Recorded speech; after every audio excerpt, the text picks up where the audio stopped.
Very good morning, and you're welcome to the 19th in our series of Signpost webinars, where we examine the science, policy, and advice underpinning farm sustainability in Ireland. My name is Mark Gibson, and I'm Teagasc Connected Programme Manager. The series is being delivered in association with Dairy Sustainability Ireland, the National Rural Network, and Food Drink Ireland SkillNet. You can send us your questions by clicking on the Q&A tab at the bottom of your screen. And today's session is being recorded and will be available to view afterwards, along with a copy of the presentation on the Teagasc website. So far in this series, we've looked at the options available to Irish farmers to reduce their carbon footprint. And last week, with thanks to Keith Lampkin from Met Éireann, we examined the impact of climate change on our weather systems.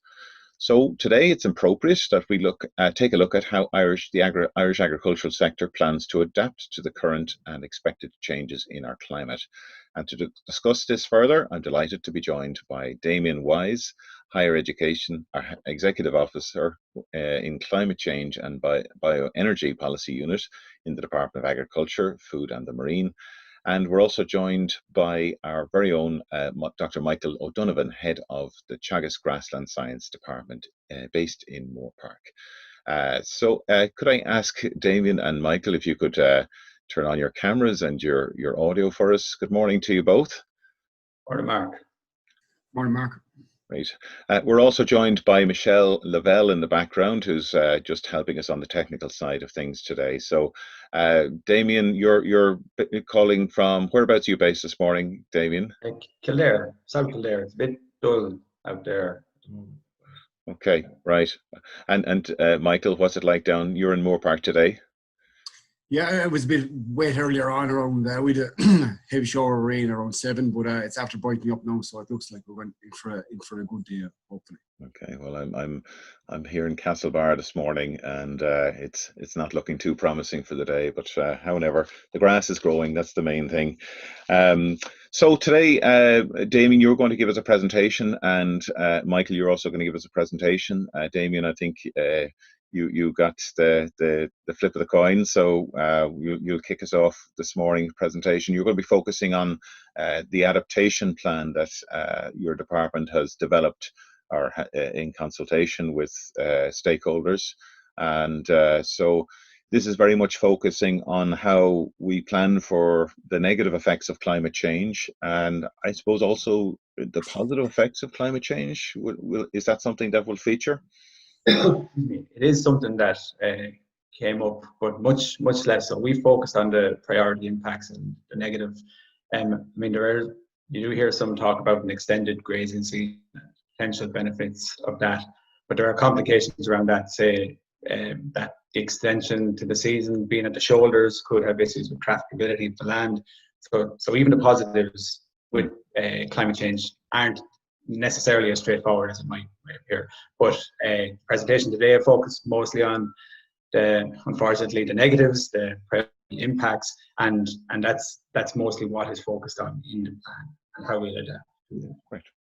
Okay, so Damien, if you could share your screen with us, and we will hear your presentation. And a reminder to everybody, if you have your questions ready, you can submit them through the Q&A tab at the bottom of the screen, and we'll endeavour to put all of your questions to the two speakers today. So over to you, Damien. Perfect. Thanks, Mark. And on behalf of the department, thanks to Teagasc for giving us the opportunity to give this presentation today and talk a bit more about adaptation in the agricultural sector.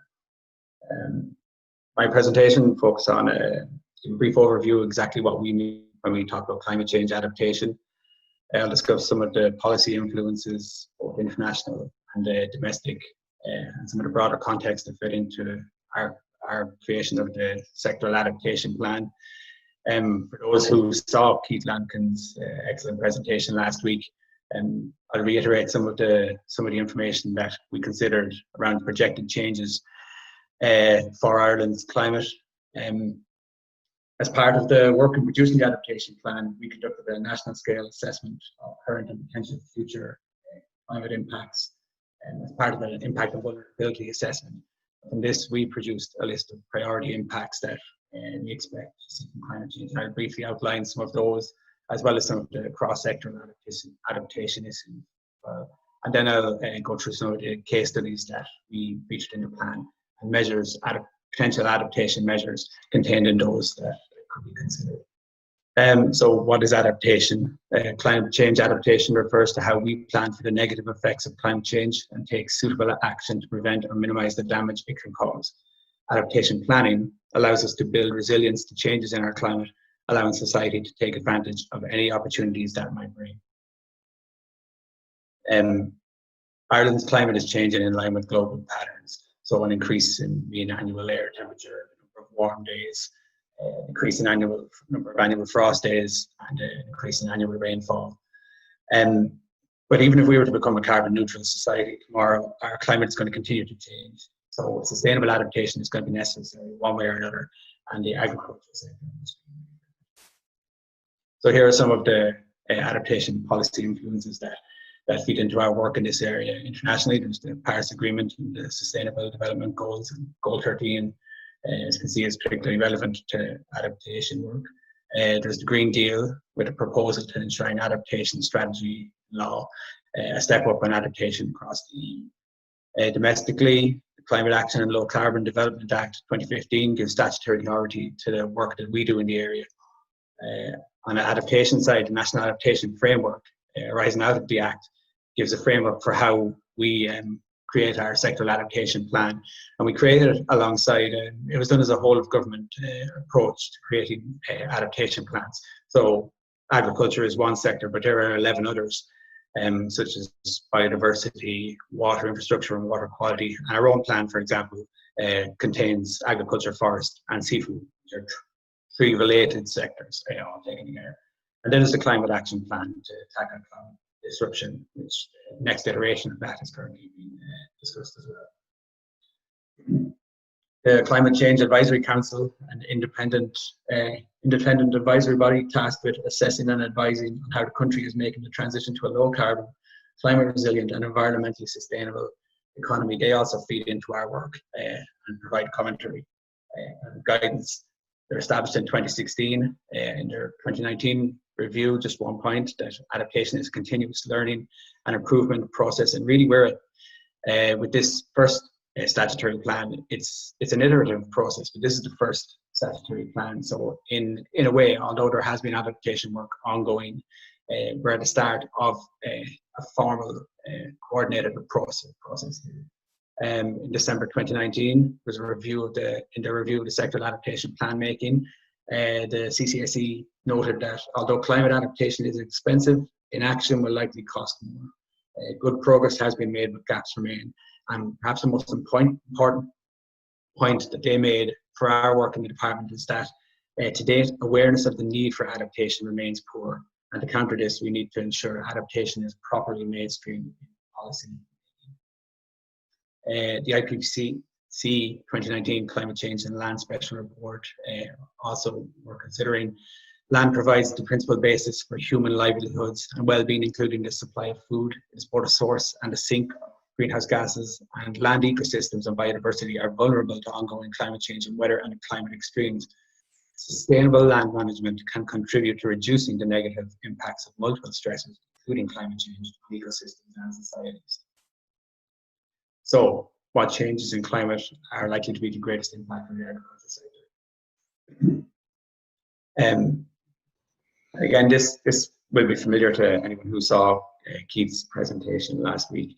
In conducting our risk assessment as part of the sector adaptation plan, we identified the following projected changes in climate as those most likely to impact on the sector. So, drier summers, average temperature increase of 1.6 towards mid-century, and this may look like a small change, but a small change in the average can have a big impact.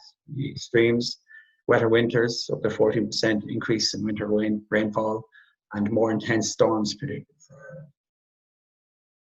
So, sticking with that point of the impact of a small change in the average, this graphic just demonstrates that a small change in the average causes a big change in the extremes. It can push the normal to a new normal. In practical terms, we have a lot of examples of that now, the draw of extreme events. Summer 2018 following a long winter period, and then Storm Lorenzo in October.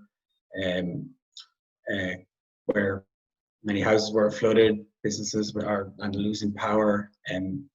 It's difficult to remember even since we've been through a lot since February, but in February of this year, heavy rainfall caused flooding in parts of the country, and then we had an excessively dry spring, which caused a landslide in Leitrim at the Dawn of Hope Bridge as well. And all these just serve to illustrate that unfavourable climate events are going to become more frequent and more extreme. Excuse me, that adaptation planning, in effect, resilience building is crucial to addressing this. So the observed changes in climate, which we've just seen there, changes in air temperature, precipitation patterns, extreme events, in preparing our adaptation plan, these were identified as likely to have the greatest impact on the agricultural sector. And the following impacts here shown as the greatest priority for the sector, or others. But these are the priority impacts that were identified in our work in preparing. So slurry storage and land spreading, soil quality condition impacted by both wet and dry conditions, wind throw due to stormy weather, and a greater increase on our risk on waterlogged soils, infrastructure damage, and survivability of vector-borne diseases and possible prevalence of an establishment of pests and diseases, and changing pest and disease behaviour, heat stress, and food safety irrigation. The food safety issues which could potentially arise where irrigation interventions are required. And I've already mentioned that this plan, the agriculture plan, was done as part of a suite of plans, if you like, covering a lot of sectors. So there are cross-sectoral adaptation issues as well. Intensification of agriculture, putting pressure on our environment, in particular water quality, land use options not always being correct for soil type, biodiversity suffering as a result of intensification and monocropping, farm infrastructure may be inadequate for future climate scenarios, and increased intensity of rainfall threatens soil function and ability to retain nutrients. So these cross-sectoral issues and priority impacts were explored in greater detail in a series of adaptation case studies that are contained in the plan. Under the headings here, so animal health and welfare, biodiversity and agriculture, food safety and climate change, grassland, horticulture, tillage, water and agriculture, wind throw, and forests. And these case studies presented possible adaptation measures that could be useful in making the sector more resilient. So biodiversity and agriculture, use of nature-based solutions, approach to adaptation, hedgerows to provide shelter to protect crops from cold and heat, create biodiversity hotspots which can host natural enemies of pests, improving soil structures as a way of facing the challenges of climate change. Under horticulture and tillage, use of catch crop mixtures with different characteristics, such as resistance to pests and diseases, adapt sowing dates, species of variety selection, new agricultural techniques and products. Under grassland, or under a case study in grassland, build fodder reserves, early warning systems to identify deficits in feed.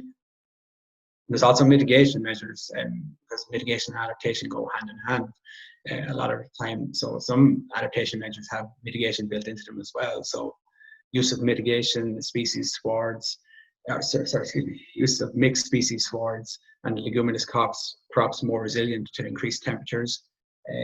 Under animal health and welfare, promoting sustainable animal health and welfare practices, for example, adequate housing and shelter during heat waves.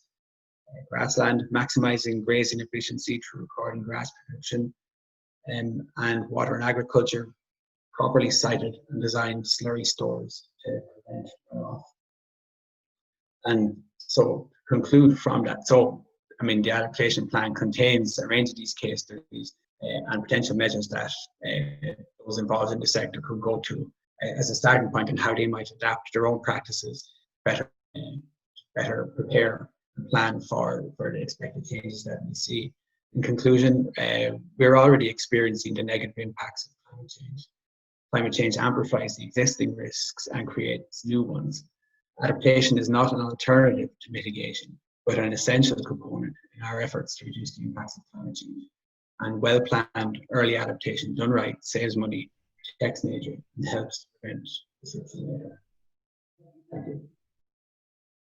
Thank you, Damien. That was a an excellent overview of the work that you've been doing on the adaptation side of things. So what we're going to do now is Michael O'Donovan is going to give us a presentation on some of the practical aspects of adaptation, particularly in the context of grassland management. Michael, are you there? Sorry, I need to switch on your video, I think, Michael, do I? So Michael, we had a presentation last week from Keith Lampkin from Met Éireann, and he was showing us some of the work that Teagasc has been doing in association with Met Éireann, particularly around grass growth and grass modelling. That's a project you've been directly involved in, is that right? That's correct. That's correct, Mark. I'm just trying to share my screen here. Okay. Can you see that yet? Nothing coming through just yet. Yeah, something happening there now. Have you got that? Yes, we can see your screen now. Okay. Okay. So yeah.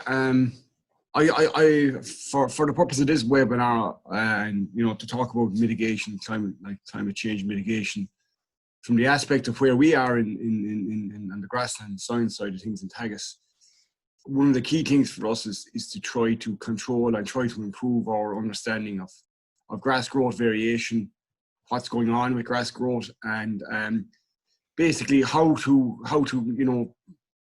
bring in an early warning system, how to improve our management. So very clear for us, Irish grassland characteristics are very clear in the sense that we have high pasture productivity potential, and there's low enough variability in seasonal supply and quality. And for us, and it's kind of reiterated in the farm to fork strategy that has been produced in the last 6 weeks, if we can increase the level of home-produced protein and home-produced feed and make that as sustainable as possible, we're going to, move forward in that farm-to-fork strategy pretty successfully.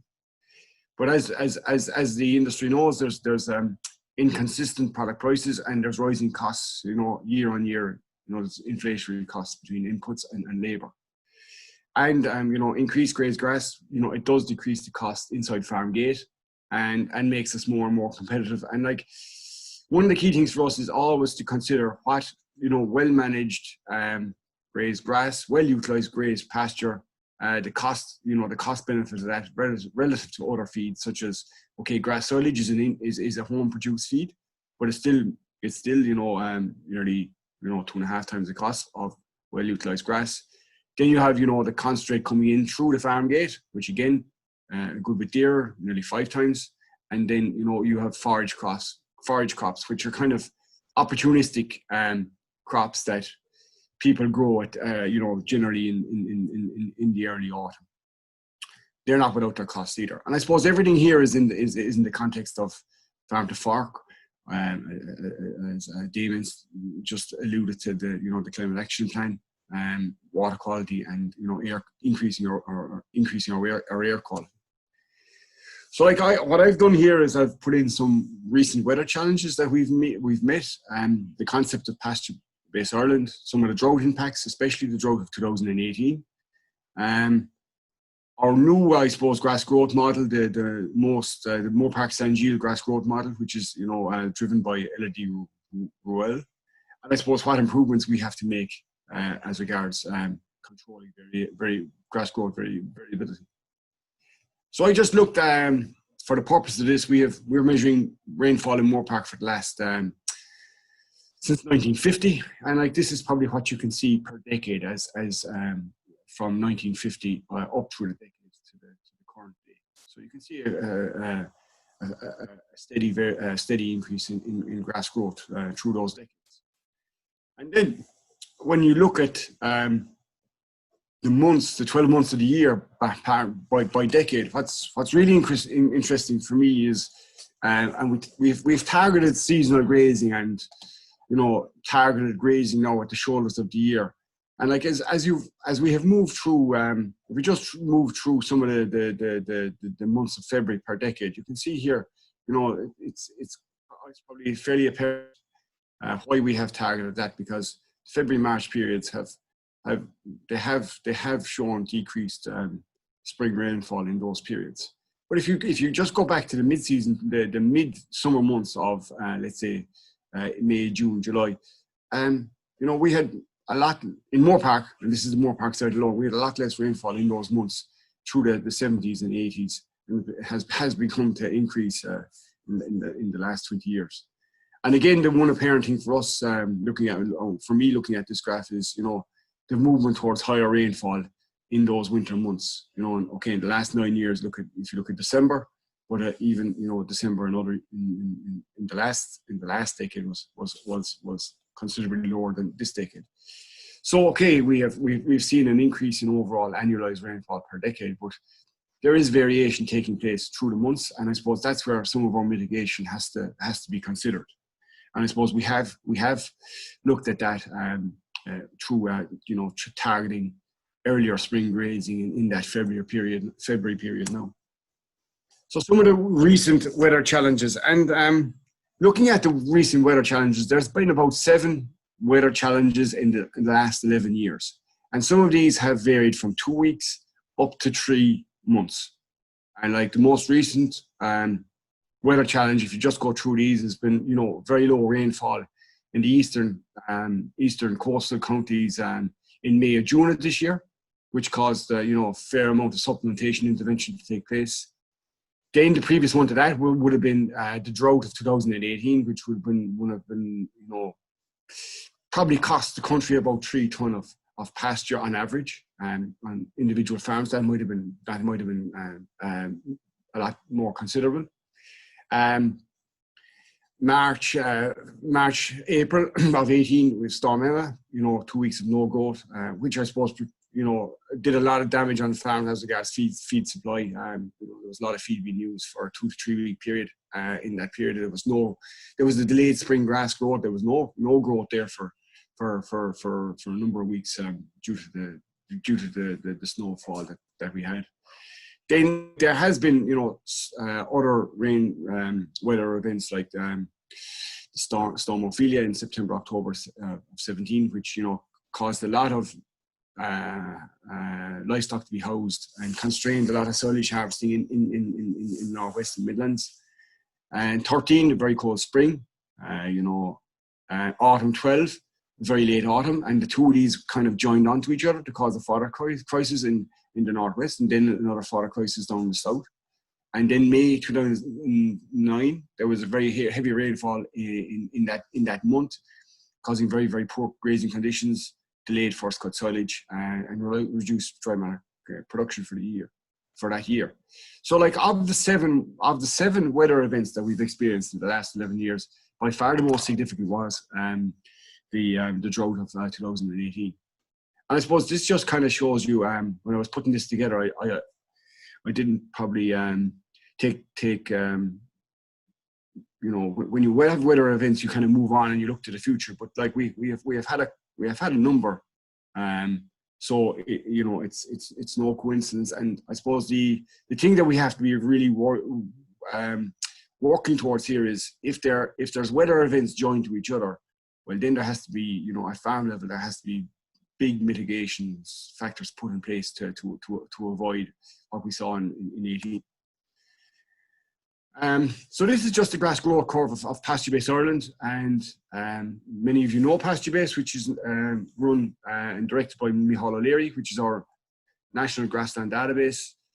The inputter of the data is the farmer, and basically Poland is putting this data together, calculating the growth rates, and then producing reports. And we have a decision support, and then we have a database within the system. And this is basically allowing us to track grass growth rates across farms, within farms, between farms. And this is just the national growth rate that I'm just showing you this morning. So again, what we've seen here this year is, a lag in growth rate here in this May-June period, and then a fairly big compensation here in the last number of weeks, and that growth rate is still hitting above 60 this week. And the big hole there that you see is probably the grass growth from 2018, which as I alluded to earlier, took down dry matter production by about 3 to 3.5 ton across the country, which is fairly substantial, a fairly substantial move backwards, and a costly move backwards for many farms. So like, if it's always good, and the big good thing about PastureBase is that we know from week to week where we are nationally.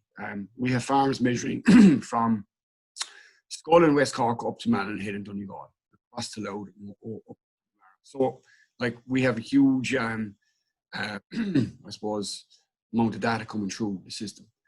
And it was making use of this data and making good decisions with this data is probably the real move forward for us. This is the farm grass dry matter production from 13 when we started PBI up to today. And I just looked at, where we were this time last year, where we were this time in 2018, there was about 6.5 ton of grass grown.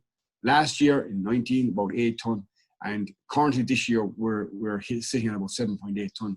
But if you put in the last 2 weeks growth rate, we're probably up to where we were in 2009. And like, cumulatively, if you look at this is the full year's cumulative dry matter production, where we are growing nationally, back 2018, where we grew about just over the 11 ton, we're growing in and around 13 ton of dry matter. There's some good years where we're maybe getting a very good year in 17 to 14 ton, but we're on average, we're growing about 13.3 ton of grass production across the year. And there is differences when you go into enterprises. The dry stock that are measuring grass are growing about 10.5 to 11 ton of dry matter. And like, this slide just shows you the dry matter production distribution of grass production across the 3 years. So what I have here is the amount of dry matter produced, or the proportion of dry matter produced here. So if we look at 25% of the population are growing about 13 ton of grass dry matter here in 2009. And what I just want you to focus on here is, as we move through the years, in 2018, 25% of the population grew about 10 ton. So a straight move back of 3 ton in that population. And again, you have the extremes here. You have some farms who grew 16, 15, 16 ton. And in 2018, these farms were in the west of Ireland. They weren't in the east. And then you had, farms which were really restricted by grass production in that drought year, grew 6 to 7 ton. But that was a lower part of the population. And in 17, then we had nearly 30% of the population grew 14 ton of grass dry matter. So I suppose when you're looking at these averages, averages can be deceptive, and I suppose this is a much better way of looking at the data and seeing where the proportions lie as regards dry matter production. So you can see a large chunk of the population are well capable of growing 13 to 14 ton onwards. And farm environments, and this is the one thing that we have to consider. Farm environments are not the same. And I have the grass output graph there for Ireland, and many people have listened to us before, and Ireland is not that big. The cumulative grass dry matter production differences across the country are very small, and that we might have said that 10 or 15 years ago, but when you look at PBI data, there's farms across the country well capable of growing 15, 16, 17 ton with appropriate management, with appropriate soil fertility. Okay, in the northwest, there's higher rainfall and there's a later start to growth, but that doesn't mean the cumulative figure is that much different than the south and Midlands. And a lot of the differences here that we see at farm level are enterprise driven, they're management driven, in the sense that early turnout, grazings, the timing of things, the timing of grazing issues is crucially important.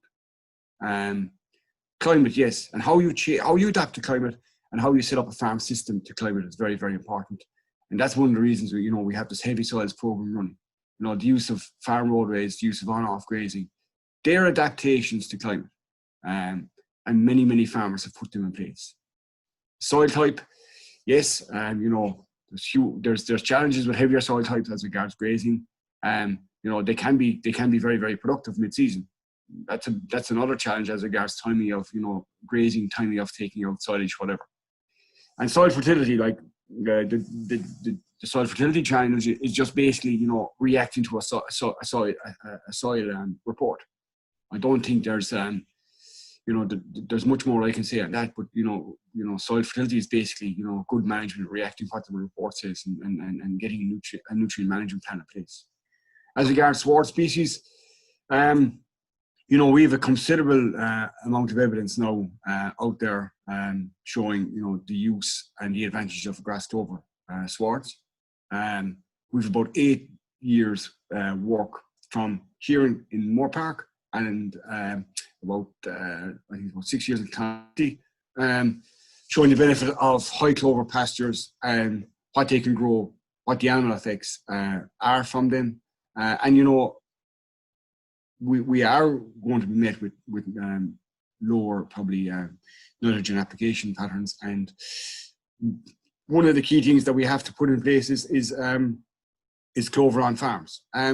Like the evidence around multi-species is not there yet, and you know, I would say the multi-species work is in its infancy, and the persistency of multi-species swards is something that is going to be challenging in the medium and longer term for those swards.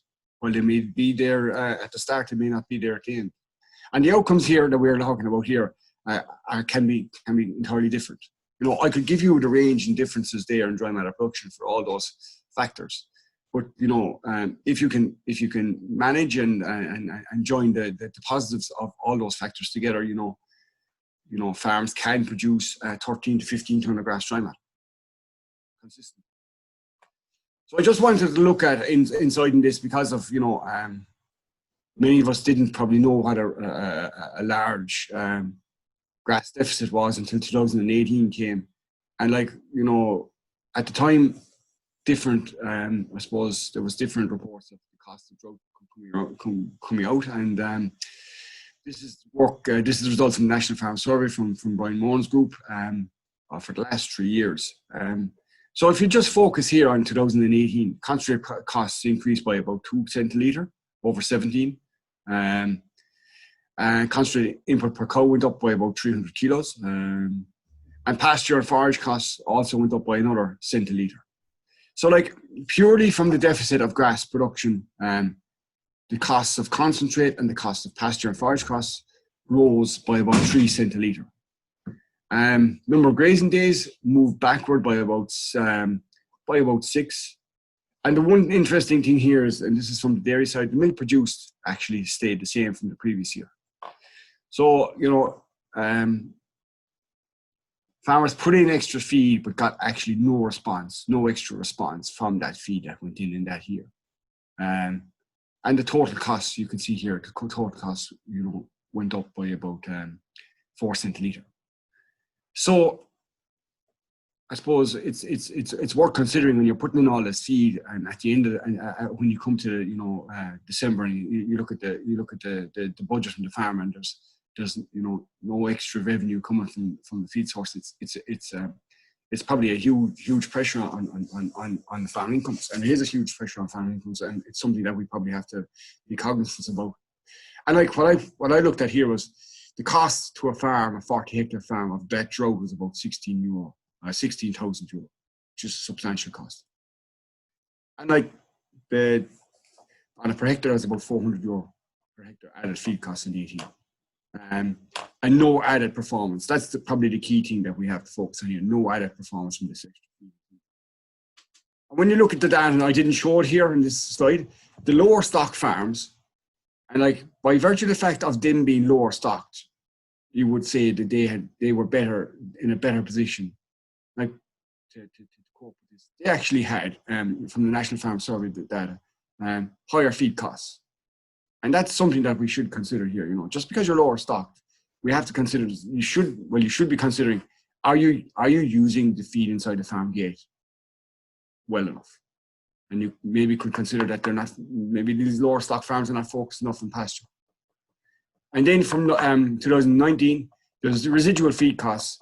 And in fairness to farmers out there, you know, they built surplus, they mitigated this effect by building surplus silage, and that was a carried cost into 2019. So you can see there's added awareness from the previous year on this. So one of the key things that we've looked at in the last probably, and one of the key limitations out there in grassland science in the world, you could say, is the lack of a model to predict grass growth and the lack of a usable model to predict grass growth that's used by the industry. And a number of my colleagues, Lawrence Chalou, Deirdre Hennessy, Ellie Ruel, and some real collaborative work that we've put in place with INRA in St. Gilles with Luke Dellaby, has come to the fruition of delivering a Moorepark St. Gilles predictive grass growth model, where we're taking account of the climate, and that's data coming from Met Éireann, daily data coming from Met Éireann, data coming from our farmers, which is pasture-based data on grass, pasture covers, and then also the farm data coming from the fertilizer management and the background soil fertility of the farm. So through this model, we have delivered a farm predictive grass growth model that now is being used, and it's in its second year of a pilot program on about 60 farms out nationally, and it has come to fruition where we now have where we have accurate grass growth data from farms, accurate soil fertility data, accurate up-to-date soil management data.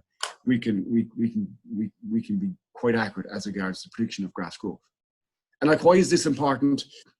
It's important because, like, if you do a farm cover today, that's last week's growth. It's not really telling you much about what's going to happen in the next 7 to 10 days. And ultimately, if you want to be ahead of the game here, you have to know what's going to happen in the next 7 to 10 days as regards, your management decisions for that. You can get some long-range forecasts, and I think Keith spoke about that last week. Some of them can be about 30% accurate to what happens. But I suppose what we want to get to is a high level of accuracy that we're actually preempting the decision making for the next 10 days, 7 to 10 days, 2 weeks. And like the grass growth model here, weekly growth prediction, if you look on the left, here's the counties showing the current grass growth. And on the right, you can look at the moist model predictive grass growth. And in any 1 week, these can move by 25, 30 kilos. And I suppose that's the magnitude of management change that has to take place to alleviate some of the things that can happen at farm level. And one of the key things for ourselves here in Tagus and working with Met Éireann and trying to join up with other agencies is that we're using data properly, and then we can make proper use of this data to disseminate out this nationally. And the last fortnight, Met Éireann have used this, and thanks to the people in Met Éireann for taking this on board. They have used this in the last 2 weeks weather forecast, farming weather forecast, and I think it's adding the responses that we've seen to this. It has been very, very positive from the farming community. So I suppose, what do we do? What is this going to do for us? Well, it's building awareness as regards grass supply locally and ultimately through the Met Éireann network nationally. Ultimately, what we're trying to do here is making decisions based through data. It's based through the data that's fed in through the system. From the farms that have been on the model, they are now using the model outputs in grassland decisions as regards, what decisions they can make for silage conservation, what decisions they can make for stocking rate, what decisions they're making for nitrogen. And that's probably the one key thing for us. The model output has given us really good decisions as regards nitrogen use on farm, whether you can cut back on nitrogen or whether you need nitrogen to increase at different points. And that's one of the key things we see, moving forward with this. Ultimately, we want to continue to improve this and to get good feedback down through the system. And in time, through Vista Milk, we'll start machine learning this data, and we'll start benchmarking decisions. What if you do this? What if you do that? But that is this line of research is about 18 months in fruition. So for us, as regards mitigation, the first thing I have to say here is no grass growing year is similar. No grass growing week is the same either. So like we have to embrace this fact, and we have to build a national awareness as regards, you know, grass growth, what it is, what it's going to be. Grass production, I'm afraid it requires continuous tracking. And for us in Ireland, you know, grass is central to our feed in ruminant systems. Similar to New Zealand, you know, it's the central feed, it's the base feed. If you read the farm to fork strategy, you know, we are well positioned to take advantage of that strategy because of the fact that we can, you know, produce so much protein inside farm gate. Farm self-sufficiency, sometimes it's overlooked until there is a supply issue. And, you know, 2018 has shown us really clearly that conserved feed, there has to be conserved feed surplus on farms. You know, and that's about 400 kilos of dram per livestock unit. And my colleague Joe Patton today is coming out with a report, or a survey report, where, you know, he has shown that this year, you know, there's about a 17% feed surplus on farms, based on a survey done on farms nationally, about 700 farms nationally, in July. And, like, you know, that's a very, very, very positive position for the country to be in at the moment. You know, we have to continue to actively pursue grass measurement across enterprises. Okay, at the moment it's very much driven by the dairy side, but equally the dry stock side we would say that, you know, it's equally and as important on the dry stock side, and we want to continue to move this forward all the time. The more the grass growth model, you know, will again take on more farms in the coming years, and we'll get, you know, probably better predictions from that. As regards annual fodder budget, I've alluded to that, and that's available for all farms. And I suppose ultimately, what we're trying to do to mitigate climate changes is we're trying to equip ourselves, you know, in the industry, especially our farmers in the industry, to react earlier in the medium, longer and short term to grass supply changes. So Mark, that's me done, so I might be a bit over time. Thanks, Michael. That was excellent, and some really exciting research going on there in the whole area of grass predictive modelling. It's nice to see it actually coming to fruition on Met Éireann. Damien, if you could ask you to join us again, and maybe we'll give Michael a minute to catch his breath. Damien is, and Michael, thank you for two excellent presentations.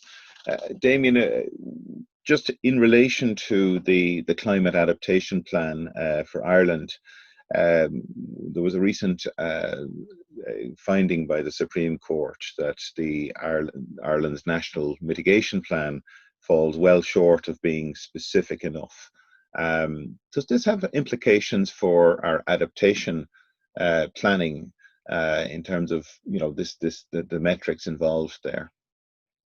In the first instance, I'd revert to Minister Ryan, is the lead minister, his department, on that, and his own comments were that it's a positive, and they're going to review to see the implications of that decision.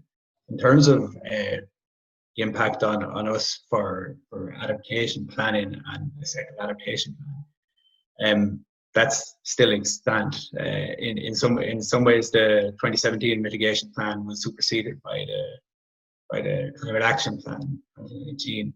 And what we're working off in the sectoral adaptation plan is still there. It's a plan that is set to run a minimum or a maximum of 5 years from 2019. It has to be reviewed after that.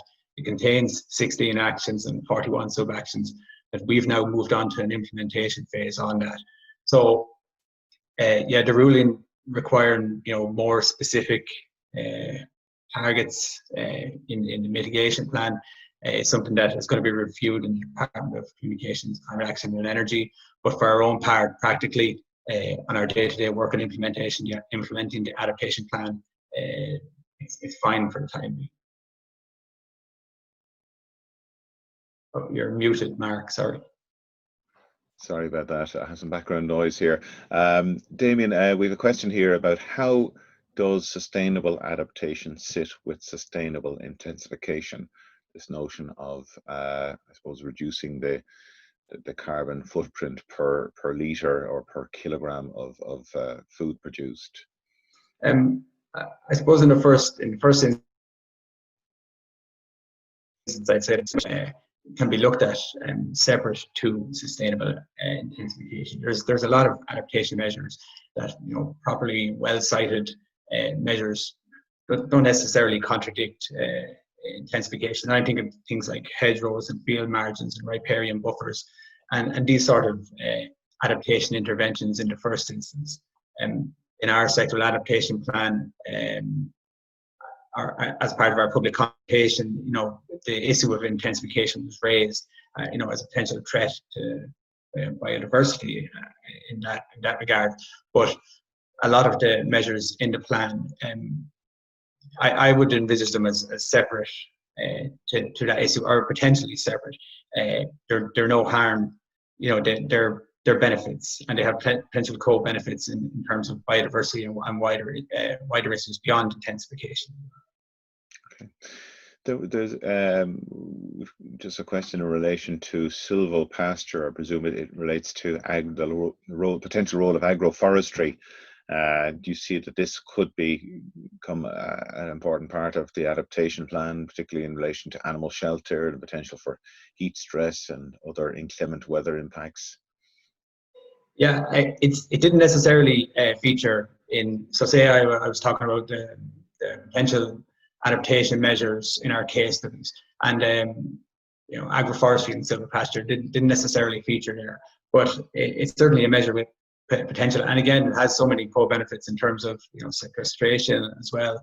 But like you're talking about, shelter for animals and biosecurity and biodiversity generally. So it's a although it wasn't necessarily in this plan, it certainly is a good adaptation measure. Michael, if I could turn to you in relation to, I suppose you talked about 2018 being a difficult year for grassland production in this country, and a lot of extra concentrates fed without a return in yield as a result. The whole question of resilience was really a big conversation point that year, wasn't it? It was, how resilient are our grassland systems in Ireland? Are we over reliant on certain aspects, or are we, looking at the grassland as the too much of the part of an animal's diet, or how do we get around that issue in the future, where we could see a lot more variability in grass production in a year? There's obviously grassland production is reliant on external inputs, fertilizer. We see the farm to fork you mentioned in your presentation. It is targeting reduced nitrogen inputs into farms. How do you see all of those different factors, our Irish farming, grassland farming, responding to those issues? Yeah, and I suppose the reality of E8 was it probably was a major wake-up call to everybody, really, Tagus and the rest of the industry. But I suppose previously, when you talked about resilience and that word goes around, people throw it out there, and I suppose resilience is trying to respond to things that come at you and have a response in place. And on heavy soils, if you talk about heavy soils, we always spoke pre last 10 years about a buffer zone as regards feed supply and having that in there. And now in the last number of years, and that's probably since 2009, there has to be a feed buffer zone as regards the system for feed supply on dry farms across the country. And that's probably something that we've learned over time, and 18 has probably really shown us that, because what really 18 is showing us, when feed is in short supply, bought in feed gets really expensive. And the only way you can mitigate against that feed cost is to have feed available inside farm gate. And ultimately that is grass silage. And that's probably something that has been real focus put on in the last 2 years probably. And it's fair to say that some farmers had that in place previous to that anyway. But it has been really a hard lesson for everybody that when something gets into short supply, it gets expensive, and if it gets expensive, the animal doesn't respond any better with that expensive feed input to it being when it's normal. As regards resilience, and I've seen some of the questions here, fertilizer. The one key thing about fertilizer and when we move forward with clover is, that's going to take a lot of better management to come forward with the same performance from grass-based systems. Clover is not a simple species. It requires high soil fertility, high K, high lime status built up over time, and it requires good grazing management, and it requires good grazing management to maintain itself into the sward.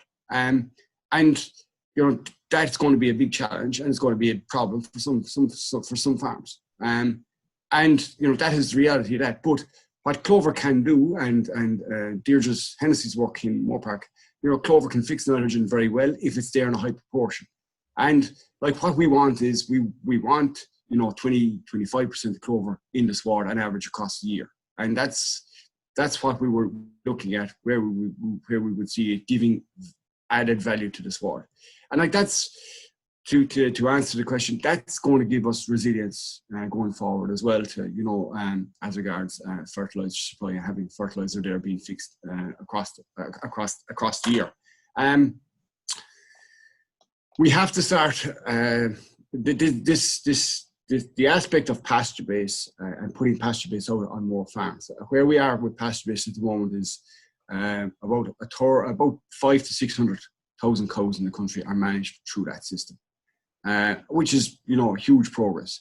But we'd like to see more of an impetus built at dry stock level. We have about 6,000 farmers in the system in PBI. We have about 2,000 covers a week going through the system. And like our targets would be that should be, higher. And, that's a continuous work in progress. And it's actually not surprising, but this year, through COVID, we've seen a substantial rise in users in that system. But we'll continue to strive to make that system much more user friendly. Damien, if I could turn to you in relation to the policy levers and supports that will be available to the agricultural sector over the next number of years, is it seen that the cap will there be measures included in the cap that will support farmers during this transitional phase, or in adapting to the new climate scenario? Well, I mean, the cap is currently, discussions are ongoing in relation to that. There are actions in the adaptation plan around feeding into that process on a term in terms of even financial risk management, and that types of things are certainly feeding into the discussion. But as regard to any agreements on that, I wouldn't have information that I could say on that, just that it is an action in the adaptation plan feed into that discussion, better allow farmers through CAP to prepare for adaptation. And in the programme for government, there's a commitment there to implement the adaptation plan as well, and those measures. Okay. And is it foreseen that there will be the likes of emergency funds or those types of funds available in the scenario where we do see extreme weather events in the future? I wouldn't have that information to say if there would be emergency funds. I wouldn't have that. I wouldn't like to comment from the department. Okay. Michael, lots of questions coming in here around the fertilizer side of things. Maybe we just go through some of those questions quickly. Can you expand on why the West had more water available for dry matter production in 2018, please? I suppose the west of Ireland in 18 didn't seem to get it got slightly more rainfall than the southern half at different specific times in that early June, July period. And luckily for them, they had quite a good year as regards production, whereas we were sitting on temperatures of 25, 26 degrees Celsius here, where everything was stalled, and we went down to 10 degrees, 10 kilos of growth in that period. So it was probably just a directional rainfall issue. They're probably having a bit more rainfall. They're having substantially more rainfall than us at the moment, and hopefully that will stop in the next day or two. So it was just a directional rainfall issue. The question around optimal soil fertility. I guess we know that there are a lot of soils out there that are suboptimal, and maybe there's levels of nitrogen going out on pastures that maybe aren't needed because there are other constraints, or they're constraining, be it lime or other elements that are limiting. Is that something you've come across in your work? Generally, what I see now is that there's a fair amount of awareness through the soils campaign across the last number of years, that it's fairly clear that pH has to rise rather than putting in more nitrogen. So, where my view on it is that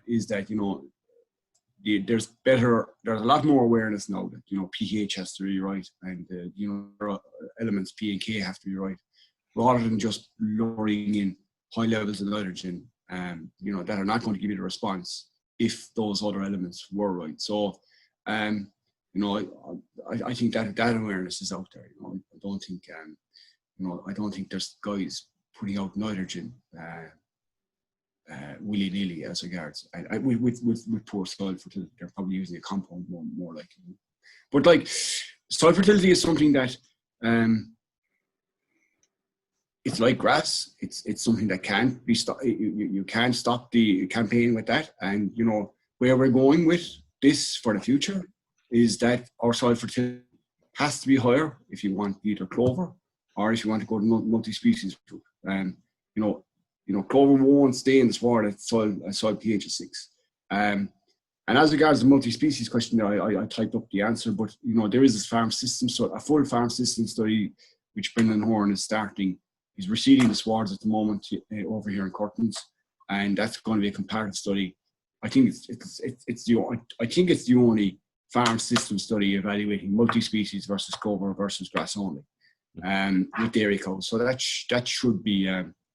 It's time to look at that to see what the true effect of those swards are, and he's looking at the environmental aspect of it as well.